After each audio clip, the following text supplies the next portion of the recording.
سلام عرض می‌کنم خدمت همه علاقه‌مندان به شاهنامه و فرهنگ ایران، هویت ملی ایران و حکیم فردوسی. خب من به لحاظ اینکه خودم از کسانی هستم که همیشه مشوق جوانها هستم و علاقه‌مندان به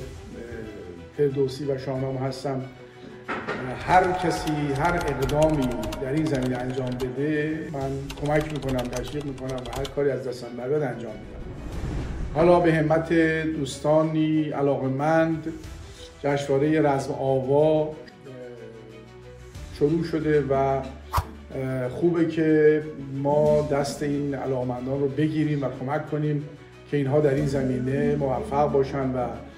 به نوعی این کارها امید آفرینیه، شوق انگیزیه، تشویقه و تشویق این جوانها میتونه زمینه ساز تقویت هویت ملی بشه و چیزی که ما همه در جامعه بهش نیاز داریم. امیدوارم شما عزیزان، بزرگان،